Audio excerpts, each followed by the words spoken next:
கண்ணியமிக்க சகோதர சகோதரிகளே, அல்லாஹ்வின் நல்லடியார்களே, அஸ்ஸலாமு அலைக்கும் வரஹ்மத்துல்லாஹி வபரகாத்துஹு. அல்ஹம்துலில்லாஹ்.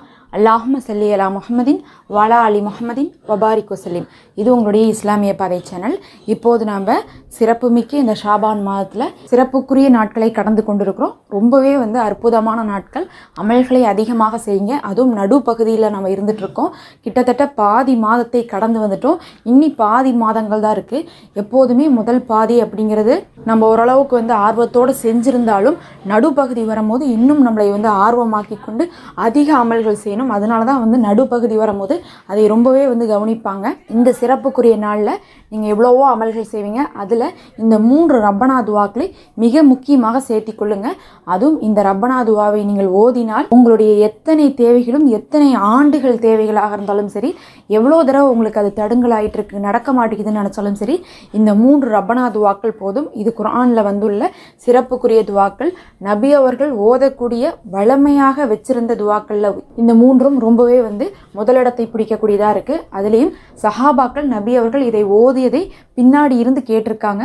அந்த அளவுக்கு நபி அவர்களுடைய வாழ்க்கையில் அதிகமாக அவர்கள் ஓதியிருக்காங்கன்னா எவ்வளோ சிறப்புகள் இருக்கும். பொதுவாக நம்ம துவாக்கள்னால் நமக்கு தேவையானதை தனித்தனியாக என்ன பண்ணிட்டு இருப்போம்னா, நமக்கு என்ன விஷயம் தேவையோ அதை பற்றி மட்டும் கேட்டுட்டு இருப்போம். ஆனால் நபி ஸல்லல்லாஹு அலைஹி வஸல்லம் அவர்கள் ஓதக்கூடிய துவாக்கள்லாம் எந்த மாதிரி இருந்துச்சுன்னா, நேரடியாக ஒவ்வொரு விஷயத்தையும் தனித்தனியாக அதை பற்றி மட்டும் அந்த நித்துக்கானது கேட்காம இந்த மாதிரி ரப்பனா துவாக்களாக இருந்துச்சு.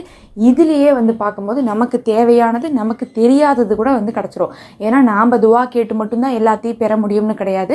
மறைவான விஷயத்தை அல்லாஹ் நம்மளுடைய வாழ்க்கையில் எவ்வளவோ விஷயங்களை வைத்திருக்கான். அது அனைத்துமே இதில் உங்களுக்கு உள்ளடங்கியிருக்கும். அந்த சிறப்புக்குரிய 3 ரப்பனா துவாக்கள் என்னன்னு சொல்லிட்டு இப்போ பார்க்கலாம்.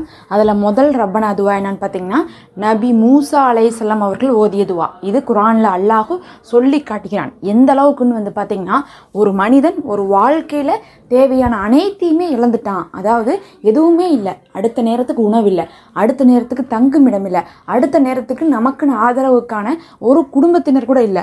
அந்த அளவுக்கு எதுவுமே இல்லாத நிர்கதியாக நிற்கக்கூடிய நிலைமையில் இருக்கக்கூடிய ஒரு மனிதனை கூட ஒரே நொடியில் அனைத்தையும் கொடுத்து அவனுடைய நிலைமையவே நான் புரட்டி போடுவேன்னா அது இந்த துவாவை கொண்டுன்னு சொல்லிட்டு அல்லாஹ் இந்த துவாவை குறிப்பிடுகிறான். இந்த துவாவை ஓதிங்க. நீங்கள் தனித்தனியாக இந்த பிரச்சனை அந்த பிரச்சனைலாம் கிடையாது.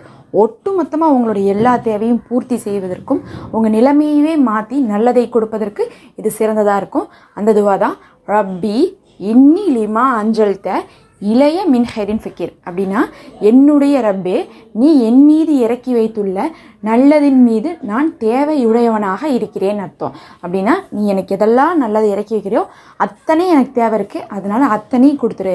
நீ தான் எனக்கு கொடுக்குற, வேற யாரும் எனக்கு கொடுக்கறதில்ல. அதனால என்னுடைய எல்லா விஷயமும் நீ பொறுப்பேற்றுக்கோ அப்படிங்கிறது தான் நம்ம இந்த துவால ஓதுறோம். இதை ஓதுனதுக்கு பிறகு தான் நபி மூசா அலைஹிஸ்ஸலாம் அவர்களுக்கு ஒன்றுமே இல்லாத நிலைமையிலிருந்து அல்லாஹ் ஒரே நொடியில் ஒரு குடும்பத்தை கொடுத்தான், செய்யறதுக்கு வேலையை கொடுத்தான், தங்கறதுக்கு வீட்டை கொடுத்தான், அவர்களுக்கு நல்ல ஒரு வருமானத்தை கொடுத்தான், திருமண வாழ்க்கையும் அமைத்து கொடுத்தான். சுப்ஹானல்லாஹ். அத்தனையுமே அவர்களுக்கு வாழ்க்கையில் ஒரே நாளில் ஒரே நொடியில் இந்த துவா ஓதுனதுக்கு பிறகு கிடச்சிச்சு. அப்படிப்பட்ட இந்த துவாவை நீங்கள் அதிகமாக ஓதணும். இரண்டாவது பார்த்தீங்கன்னா, நபி ஸல்லல்லாஹு அலைஹி வஸல்லம் அவர்கள் சொன்னாங்க, நம்மளுடைய தாய் தந்தையரை பற்றி தான் மறுமையில் நம்ம அதிகமாக தொழுகைக்கு பின்னாடி கேள்வி கேட்கப்படுவோம். ஏன்னா முதல்ல அல்லாஹ் தனக்கு என்ன கடமை செய்திருக்கான்னு இந்த அடியான்னு சொல்லி பார்ப்பான். அதுக்கப்புறம் அல்லாஹ் என்ன பார்ப்பான்னா, இந்த தாய் தந்தைக்காக அந்த பிள்ளை என்ன செஞ்சிச்சு அப்படிங்கிறத அல்லாஹ் பார்ப்பான். இந்த 2 கேள்வியிலையும் நீங்கள் தப்பிக்காம நம்ம சொர்க்கத்துக்குள்ளே போக முடியாது. அப்போ இந்த 2 கேள்விக்குமே முதல் விஷயம் என்னன்னு பார்த்தோம்னா, நம்ம தொழுகை செய்கிறோம், அதோட நம்ம அல்லாஹுக்கு செய்ய வேண்டிய கடமைகள் செய்துடுறோம். ஆனால் இரண்டாவது பார்த்தீங்கன்னா, தாய் தந்தையருக்காக நம்ம செய்யக்கூடிய துவா ரொம்ப பிரதானமானதாக இருக்குது. அல்லாஹ்விடத்தில் நீங்கள் தாய் தந்தையருக்காக துவா கேட்கக்கூடிய பிள்ளைகளாக இருக்கணும்னு சொல்லி நபி ஸல்லல்லாஹு அலைஹி வஸல்லம் அவர்கள் சொல்லி இந்த ஒரு ரப்பனா துவாவை கற்றுக் கொடுத்தாங்க. ரப்பிர்ஹம்ஹுமா கமா ரப்பயானி சகீரா. என்னுடைய ரப்பே, என் தாய் தந்தையர்கள் எப்படி என்னை சிறு வயதிலிருந்து பார்த்துக்கிட்டாங்களோ அதே மாதிரி அவர்களை நீ பார்த்துக்கொள்வாயாக அப்படின்னு நம்ம கேட்குறோம். அப்படின்னா என்ன அர்த்தம்னா, ஒரு தாய் தந்தைக்காக நம்ம துவா செஞ்சிட்டோம்னாவே அவர்களுக்கான நல்லதை நம்ம நினச்சிக்கிட்டே இருக்கிறோன்னு அர்த்தம். அவங்களுக்கு நல்லதை நம்ம அல்லாஹ்விடத்துல கேட்குறோன்னு அர்த்தம். அதாவது நாம் செய்கிறதுன்னு ஒன்று இருக்குது, அல்லாஹ்வே நம்ம செய்ய சொல்கிறோம். அப்படிங்கும்போது என்ன ஆகும், நமக்கு இன்னும் அதிக நன்மை கிடைக்கும். தாய் தந்தையருக்கு நிறைவேற்றிய கடமைக்காகவே அல்லாஹ் நமக்கு சிறந்த அந்தஸ்தை கொடுப்பான். அப்போ இரண்டாவது இந்த துவா. மூன்றாவது மூன்றாவதாக கடைசியாக பார்த்தீங்கன்னா நபி அவர்கள் அதிகமாக ஓதியது, குர்ஆனில் அதிகமாக வந்தது. அல்லாஹ் வந்து ஒரு அடியான் இப்படி துவா கேட்கறதுல தான் துவா கேட்டதுலேயே ரொம்ப சிறந்த துவான்னு சொன்னேன்.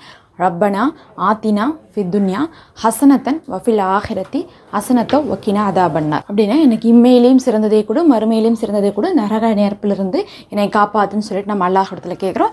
இப்படி நம்ம கேட்கறதுனால நம்மளுடைய எல்லா துவாக்களும் கபூலாக்கப்படுதுன்னு சொல்லப்படுது. இந்த நாட்கள் துவாக்கள் ஏற்றுக்கொள்ளப்படக்கூடிய நாட்களாக இருக்கனால இந்த 3 துவாக்களை அதிகமாக கேளுங்க.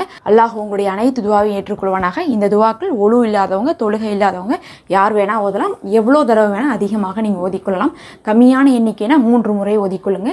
அதுக்கு மேலே ஒற்றைப்படைகளில் நீங்கள் அதிகமாக ஓதிக்கொள்ளலாம். முடிஞ்சா எல்லா தொழுகைக்கு பின்னாடி ஓதுறது ரொம்ப சிறப்பாக இருக்கும். இது பயனுள்ளதாக இருக்கும்னு நினைக்கிறேன். மறக்காமல் சப்ஸ்கிரைப் பண்ணிக்கோங்க. அஸ்ஸலாமு அலைக்கும் வரஹ்மத்துல்லாஹ்.